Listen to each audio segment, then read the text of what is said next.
What if the machine keeping you cool tonight was quietly becoming a weapon in a fight you don't even know is happening? In the summer of 2022, a heat wave tore through China so severe that researchers now estimate it killed more than 50,000 people. The deadliest heat wave ever recorded anywhere on Earth. China's answer wasn't just to sell more air conditioners, it was to build an entire cooling industrial complex. Compressors, coolants, pipelines, coatings, even AI data centers, engineered for a hotter century. And the United States is watching almost every piece of it, because whoever controls how the world stays cool may end up controlling a lot more than the thermostat. Here are the 5 industries behind China's cooling boom, counting down to the one Washington is watching closest of all. Number 5. China's appliance makers don't just sell air conditioners to the world.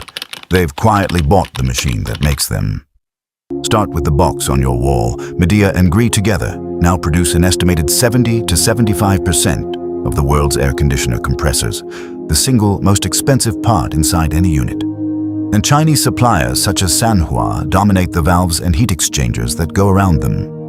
Haier, Midea, and Gree, the so-called Big Three, control roughly 45% of global household appliance manufacturing between them, and China itself accounts for 43% of the world's total appliance output.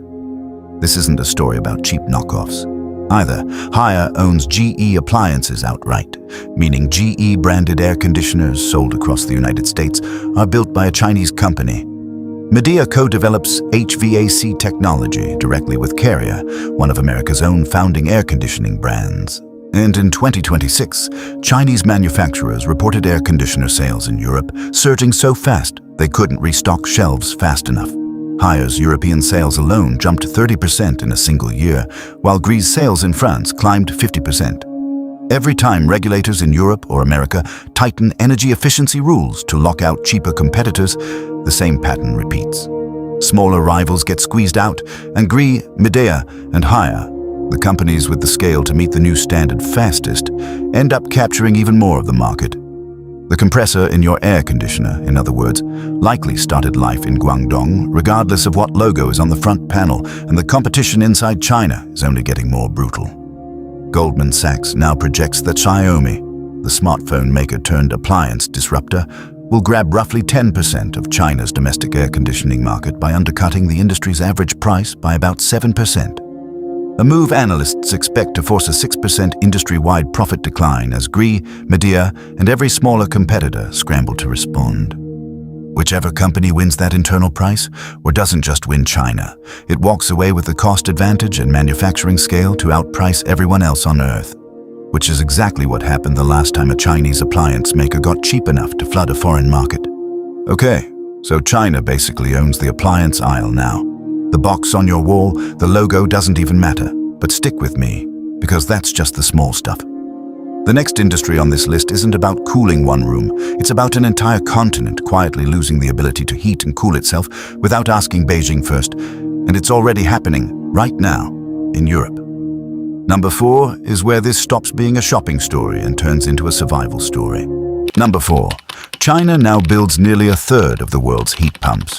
And Europe's entire decarbonization plan quietly depends on it. Heat pumps look unglamorous, but they sit at the center of the West's plan to cut fossil fuel heating and cooling out of buildings entirely. According to the International Energy Agency, China accounted for roughly 40% of all heat pumps manufactured globally in 2023. More than the European Union and the United States combined, and supplied half of the world's traded heat pump exports that same year, 3/4 of which went straight to Europe. On the component side, the numbers are even more lopsided. China produces about 95% of the compressors used in heat pumps worldwide. Industry trackers now put China's total heat pump output above 3 million units a year, more than 5 times the next largest producer. That dominance became urgent policy after 2022, when the spike in European natural gas prices sent households scrambling for alternatives to gas boilers. And Chinese manufacturers like Midea and Haier stepped into the water heater and heat pump dryer segments, with exports reportedly growing more than 30% annually since. The concern in Washington and Brussels isn't that Chinese heat pumps work. It's that an entire continent's climate strategy now runs through a supply chain one government effectively controls. The same dynamic that already played out with solar panels and electric vehicle batteries. Decarbonizing a building, it turns out, increasingly means depending on Beijing to do it, and this isn't a side hustle for Chinese manufacturing. The IEA estimates more than 300,000 people are currently employed in China's heat pump sector alone, with that workforce expected to roughly double by mid-century as domestic and export demand both keep climbing. China is also the only major heat pump market that kept growing in 2023, even as global sales dipped elsewhere, expanding by a robust 12% in a single year. That combination, a huge captive domestic market to perfect the technology on, plus a compressor supply chain nobody else can match, is precisely the playbook that let Chinese solar panel makers take over that industry a decade ago. And European policymakers now openly worry heat pumps are following the identical script. China barely imports any heat pumps from anywhere else in the world, which means the flow of dependency only ever moves in one direction, outward from Chinese factories to everyone else's buildings. Now think about what that actually means. One country building the machine that keeps an entire continent from freezing, that's already a lot of power. But China isn't stopping at buildings, it's trying to cool whole cities at once before a single air conditioner even switches on. And the flagship project just went live in a zone built specifically to show the rest of the world how it's done. Don't look away yet, because number 3 is where this stops being about products and starts being about who writes the blueprint every city on Earth eventually copies. Number 3, China is quietly building networks that cool entire districts from underground pipelines. And the largest one in Asia just opened. Picture a single power plant buried underground, chilling water and pumping it through pipes to dozens of buildings at once, the same way a city pipes in water or electricity. That's district cooling, and China is scaling it faster than almost anywhere else on Earth. In Shenzhen's Qianhai Cooperation Zone, the largest cooling station in Asia, already serves roughly 2.75 million square meters of buildings from a single network, with planners aiming for 10 interconnected stations across the district. In Guangzhou, engineers built an underground centralized cooling project beneath the city's central business district, and a nearby station stores 3,000 cubic meters of ice water every night. Made when electricity demand and prices are lowest, then melts it during the day to cool towers of office space without straining the grid at peak hours. According to the Asian Development Bank, similar systems are now running in Beijing's Zhongguancun's district and at Guangzhou University City, feeding cooling demand for offices, hospitals, and data centers alike. Guangzhou has paired that underground infrastructure with something older, preserved wind corridors that channel breezes through the city from its rivers and mountains. Plus, reflective building design studied with the World Bank to physically lower the urban heat island effect before mechanical cooling is even needed. Researchers working with the Lawrence Berkeley National Laboratory simulated the effect of more reflective rooftops across Guangzhou during a heat wave and found the average noontime city temperature dropped by 1.2 degrees Celsius. A bigger swing than the 0.8 degree reduction measured under normal summer conditions, meaning the hotter it gets, the more these systems actually help. The stakes are enormous simply because of scale. Guangzhou alone is home to roughly 19 million people, and the World Bank has flagged it as one of the fastest-growing cities on Earth, struggling to cope with worsening heat island effects driven by lost vegetation, dark concrete, and dense industrial activity. None of this is really about any one project. It's the same logic that built Subic Bay or Scarborough Shoal into strategic assets. Control the underlying infrastructure, and you control what gets built on top of it. Except this time, the infrastructure is temperature itself, and the countries that master it first get to write the engineering standard everyone else eventually buys. An entire city cooled from underground pipes is already wild, but the next one is stranger, and honestly a little unsettling because it doesn't use electricity, pipes, or fans at all. It cools a building by aiming its heat straight at outer space, and the same physics behind it is quietly showing up in a completely different kind of lab, the kind that studies how to hide heat from satellites. Stay with me, because number 2 is where this stops looking like construction and starts looking like something else entirely. Number 2. Chinese researchers are mass-producing paint and film that cools buildings without electricity, by radiating heat directly into space. The technology is called passive daytime radiative cooling, and the concept sounds almost like science fiction. A coating so reflective and so precisely tuned that it bounces sunlight away while radiating a building's trapped heat straight through the atmosphere's infrared window out into the cold of space without consuming a single watt of power. Researchers published in the journal Science first proved a scalable version of this glass polymer metamaterial could be manufactured cheaply enough for real buildings. And Chinese research teams have since pushed the science hard. One peer-reviewed metamaterial film achieved a solar reflectance above 96%, and when tested across 5 different Chinese climate zones, cut annual cooling electricity use by as much as 43%. Other Chinese-developed radiative coatings, using rare earth silicate and mica nanoparticles, have been measured cooling rooftop surfaces more than 40 degrees Celsius below ambient air temperature at night in lab testing. This isn't a lab curiosity anymore. Commercial versions like the radiative film have already been applied to warehouse roofs, cutting cooling energy use by more than 65% compared to a standard steel roof. What makes this industry different from the first 4 on this list is that the underlying science is dual use. The same nano-structured coatings that keep a Guangzhou apartment building cool by manipulating thermal radiation are built on exactly the physics used in thermal camouflage and infrared signature reduction research. A coating that can hide a building's heat signature from the sky, or amplify it, is not purely a construction material anymore. And that overlap is precisely why materials scientists on both sides of the Pacific are watching each other's radiative cooling patterns as closely as they watch each other's chips.